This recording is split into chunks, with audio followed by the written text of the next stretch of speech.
What he has accomplished on an individual level and a team level is truly phenomenal. Do I regret any of it? Absolutely not. You know, I'm still doing it because I enjoy it, and you know what? At the end of the day, I have absolutely no regrets how things turned out. Jordan Castaldo will go down as one of the best players to ever play in the Intercounty Baseball League. During the 2019 season, it was one to be remembered. Batting .453 with 15 home runs, 47 RBIs. Jordan led the league in all three categories, capturing the Triple Crown, signifying this outstanding feat.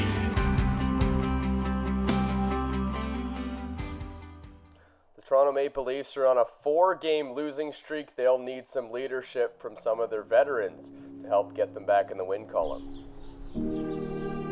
Burnett hits a high chopper towards first base. Play is made by Garrett Takamatsu in fair territory, so that'll cash in the first run. Jordan Castaldo had a runner on second and third. He came up to the plate last time and was robbed in center field by Jesse Fishbaum, who made a diving catch on a sinking liner. In the gap. 2 outs, Castaldo trying to make some more good contact, and he does. This one's crushed deep to left field, and it is gone! Jordan Castaldo, a home run out of the leadoff spot. The Maple Leafs take the lead. And that's how you shake things up. Get him in the leadoff spot and show you the power opposite.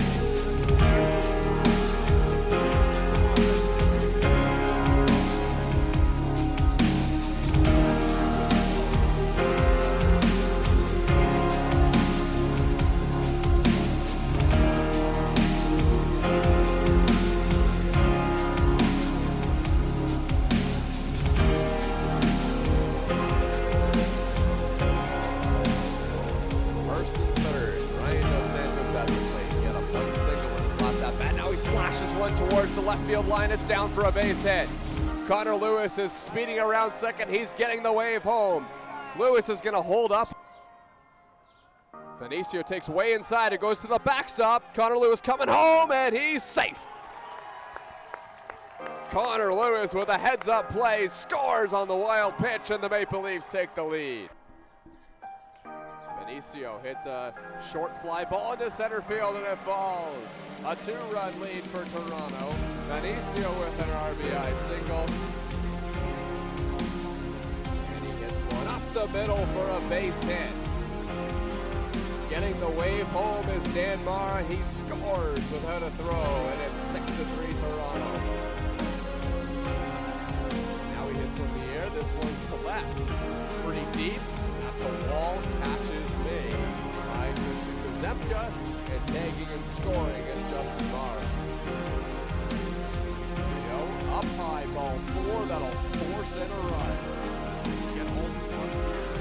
Sweet tackle on the ground. Sliding stop by Kieran Bowles, and on the ground, and that one gets through. Bounces up the middle. That'll score a couple of runs for the Maple Leafs.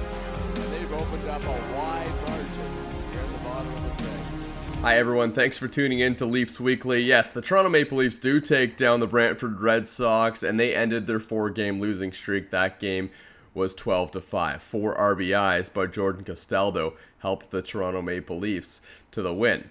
Now, I got a great chance to sit down and talk with Jordan Castaldo in what he says will be his final year in the Intercounty Baseball League. Take a listen. When you talk about the opportunity coming out of baseball, a lot of people want to play college baseball and then get drafted into Major League Baseball.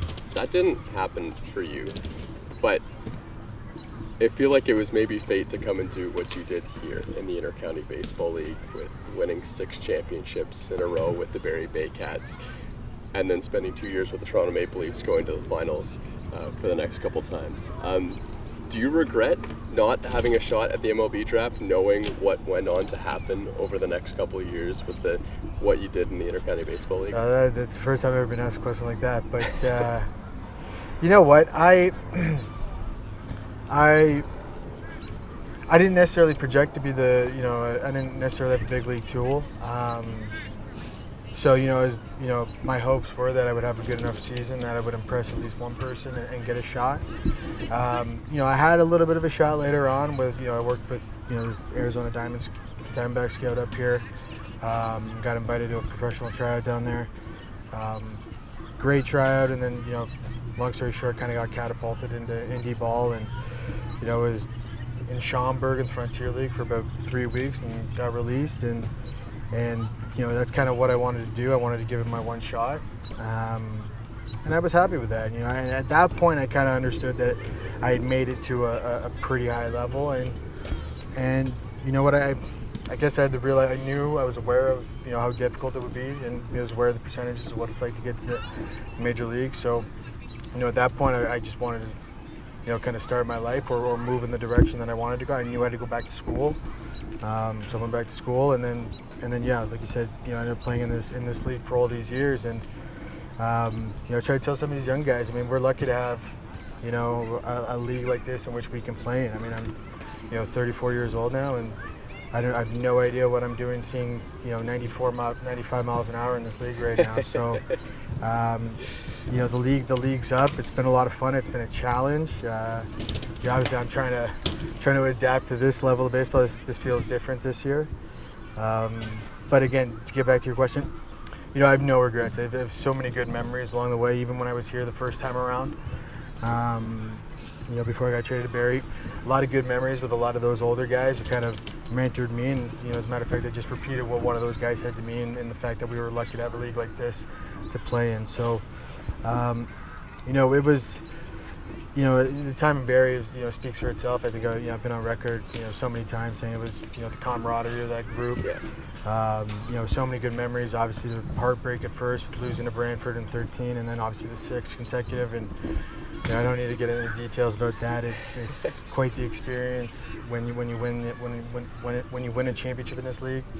We got to do it 6 times with a great group, and then obviously coming back here and just playing again with some friends that I've known since high school, right? So, and just been a blast, and we've been so close the last couple of years. So, do I regret any of it? Absolutely not. I think this is kind of, this is how it worked out, and I'm still doing it because I enjoy it, and at the end of the day, I have absolutely no regrets how things turned out. So there have been ups and downs in your baseball career. I can think of times winning championships. I can think of times when you had really tough injuries in the playoffs, maybe like a couple of years ago with the Toronto Maple Leafs. And I think it's fair to say over these last, 28 years of you playing baseball that it's been a massive part of your life. What has baseball taught you, maybe like going away from the sports side, but what has baseball taught you about yourself, and how has it changed you as a person? I mean, this is such a humbling game. I think any baseball player will say that. First and foremost, it taught me humility. I try to be as humble as I possibly can at all times. But there's been so many moments where there were challenges, and it may not have been directly related to baseball, but it was more the fact that I was on the baseball team, and I'm referring to all those moments where you had to get through 6 a.m. running in college, or things that you don't necessarily love to do. So it definitely taught me grit, determination, resiliency, teamwork and leadership, and all these skills you can rhyme off that have been totally translatable to my personal life. So this is if you want a lifelong lesson in life lessons, then this is a sport you need to play. What would you say to maybe some of the younger guys on the Toronto Maple Leafs that, some of them actually did get drafted into Major League Baseball, but a lot of guys that come to this league have played professional and now they're playing here. So maybe they didn't get to the original goal that they started with. What would you say to them, and can you still have a very prosperous baseball career even if you don't get drafted into Major League Baseball? Yeah, of course. You can definitely have a prosperous career, and maybe not in the financial sense with this, right? But you can certainly have a prosperous and joyous career, and you can have a lot of fun doing it. You can make a lot of friends along the way. As far as the younger guys who are in and out of pro ball, I kind of just explained to them my story, and then I had the opportunity, albeit not the one I necessarily wanted, but I chased it, I went after it, and I knew that if I went after it, I wouldn't have any regrets of how things turned out. And so that's really the approach I take with a lot of these guys, and that's what I tell them, because I don't want them to regret it, right? That old adage of kind of giving it everything you have, right? So I tell them to chase it, that if they're here, and be nice to have them here. Like, for example, Sam Green at the start of the year when he had his opportunity with one of the teams in Quebec. Yeah. And I said, Sam, go do it, man. Give it your best, because you never know what might happen. Because there are, some crazy stories of guys, never been drafted, played indie ball, got signed, and next thing you know, they're in the big leagues. I think Daniel Nava's one of those guys. But Yep. I mean, you never know in this game, and you only have to impress one person every time. So I tell them to chase it, and I tell them to do what is going to make them happy. And oftentimes this league is looked at as a step below those ones. So of course, the idea is to continue to play at the highest level. And if it works out, it works out. And if it doesn't, then you're more than welcome to come back here and continue playing. If you love, you really have to love the game to play in this league, right? And I think, right now we have a locker room of guys who love this game. So, if your heart's not into it, you can't just show up here and be successful. This league is tough now, really tough. And, I just tell them to have fun and enjoy it. A big thank you there to Jordan Castaldo for sitting down and having that conversation with me. And there's a lot more to it as well. So if you want to see the full version of that interview with Jordan Castaldo, you can just head on over to the Toronto Maple Leafs YouTube channel. That will be right there for you. And there was some awesome stuff that I got to talk to Jordan Castaldo about there. Now, the Toronto Maple Leafs, after winning a game and breaking the losing streak, were trying to win 2 games in a row. And with the team now being through the trade deadline, the Maple Leafs know exactly who is going to be on this team for their stretch drive towards the playoffs. Next on the schedule was the Hamilton Cardinals, and more from Jordan Castaldo and John Salazzo in this one. Jordan Castaldo just needs a fly ball, and he pops one in the air. This one's towards the left field line. Is it deep enough to score Jose Vinicio? The catch is made. Jose Vinicio coming to the plate. Here's the throw. It's not in time. Maple Leafs have a chance to do some damage here in this inning. Garrett Takamatsu hits one in the air. This one's deep and gone.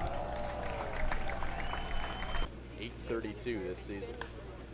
Now he hits one the other way, and that one falls for a base hit. Jordan Castaldo slices that ball to left. All good news for Toronto Maple Leafs fans. Good news for Jordan Castaldo. He's got himself another hit as he lines this one to right field. RBI scenario. There goes J.J. Dutton. What a jump, and he's stolen it, and the throw goes into center field. Jesse Hodges will race home. J.J. Dutton going to third, and he's out. Dutton trying to take the extra 90 feet, gets thrown out, but the Maple Leafs score a run and lead 3-2. Here's Jordan Castaldo. He lines one up the middle for a base hit. Jordan Castaldo has a 3-hit day. Castaldo that should be coming out at some time this week. Getting his thoughts as this one's hammered deep to right field, and it's way out of here. John Salazzo, the Orange Blossom Special, hits a 3-run homer, and it's 6-2. That ball landed on the infield of the diamond behind the right field wall. Wow, that's one of the longest home runs we've seen by anyone at Dominico Field. John Salazzo got every stitch of that baseball, and he hit it deep onto the Little League diamond. There's a game going off over there. That ball was a hazard.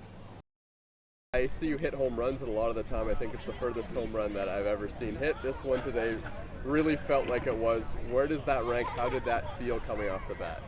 It honestly felt like nothing. Got barrel on it. He kept the hanging splitter over the plate, and I just kind of sat there and admired it a little bit, and it just felt nice. It definitely felt nice, but probably, top 10 farthest home runs I've ever hit. That's where it landed. Yeah, you see that kid playing shortstop there? It was beyond him. Beyond, almost realistically, between the pitcher and the first baseman is where it almost landed.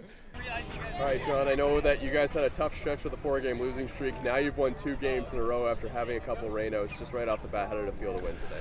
We needed a win today. Needed a win for the boys, the fans out here. It's been a struggle with the rainouts and losing these extra inning games. It's definitely bats are starting to come around and pitching's coming around. It was a good game all around.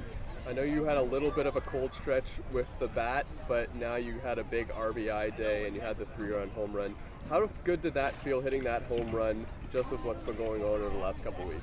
I was stressing. You're on top of the world, hitting everything, and then you go 0 for 20 with 4 strikeouts in the game, and you're just asking yourself, what's going on? What can I do to switch out of it, right? So, kind of getting to the park today, I had a different mindset, and hitting that pitch, getting that home run, kind of felt nice.